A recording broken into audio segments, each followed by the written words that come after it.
জানো তো বন্ধুরা, আমি ছোটবেলা থেকেই দেখছি বাবা মিস্ত্রি কাজও করে, আবার মাছও ধরে, আবার জমির কাজও করে, ঠিক আছে।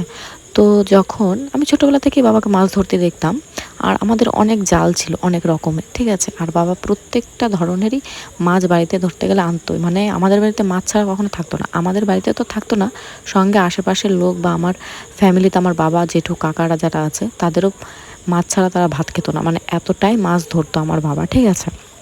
রাতে বোয়াল মাছ ধরতো, ট্যাংরা মাছ ধরতো, এবং কি আমিও সঙ্গে গিয়েছি আমার বাবার সঙ্গে ট্যাংরা মাছ ধরতে, আমি আমার দাদা, ঠিক আছে।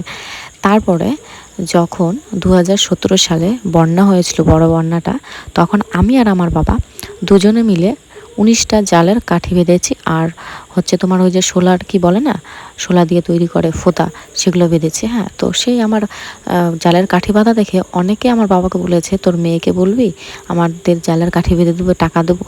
তো আমার বাবা বলছে, একদমই না, দরকার হয় আমার মেয়েকে আমি টাকা দেবো, কিন্তু তোমরা এমনি বলো, এমনি বেঁধে দেবে আমার মেয়ে, কিন্তু টাকা দিয়ে একদমই বাঁধতে দেবো না, ঠিক আছে।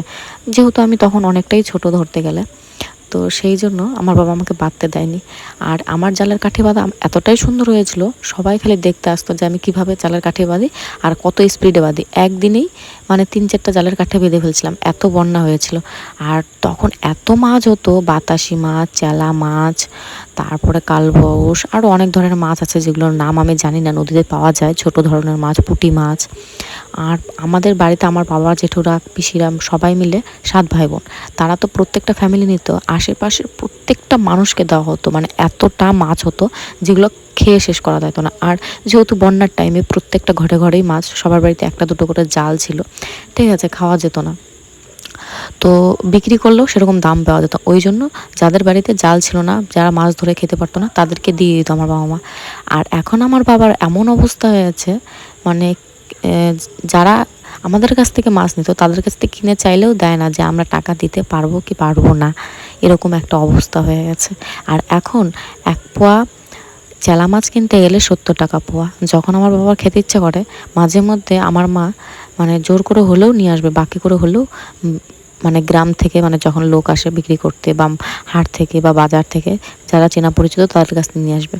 আর সেই মানুষটা যত এত এত মাছ ধরেছে, আর এখন সেই মানুষটা এখন দেখো মাছই ধরতে পারছে না। তো যাই হোক, এইদিকে আমি রান্নার অনেকটা সেরে দিলাম, কেটে কুটে দিলাম, আর এইদিকে আমার মা পুজো দিয়ে রান্না করে নিলে, ঠিক আছে। আর এইদিকে রান্না হয়েছিল ছোটো মাছ দিয়ে, মায়া মাছ দিয়ে, ডাঁটা দিয়ে, আলু দিয়ে তরকারি।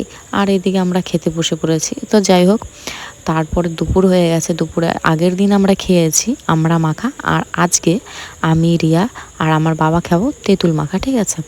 তো বাবারটা দেখানো হয়নি, কারণ বাবা ঘরের পেছনে বসেছিল। আর এইদিকে দেখো, অনেক দিন পরে তেঁতুল মাখা খাচ্ছি, তো বেশ ভালো লাগছে। আর এর আগে সবসময় আমিই মাখিয়ে খাওয়াতাম, এখন থেকে আমি বলছি, রিয়াকে বলেছি আমি সব কিছু জোগাড় করে দেবো, তুই আমাকে মাখিয়ে খাওয়াবি, কারণ সবসময় আমার নিজের হাতেরটা মাখা খেতে ভালো লাগে না। তো তারপরে খেয়ে দিয়ে পরে বিকেলবেলা একটু ভিডিও করছি, আর ভিডিও করা অতটাও সহজ না, দেখো ঘেমে চুমে অস্থির, একদম নাক মুখ দিয়ে জল বেরোচ্ছে, নর্মাল ভিডিও করছি তাতেই। তো যাই হোক, ভিডিওটা আর টানছি না, তোমরা ভিডিওটাকে লাইক কমেন্ট শেয়ার করে দিও।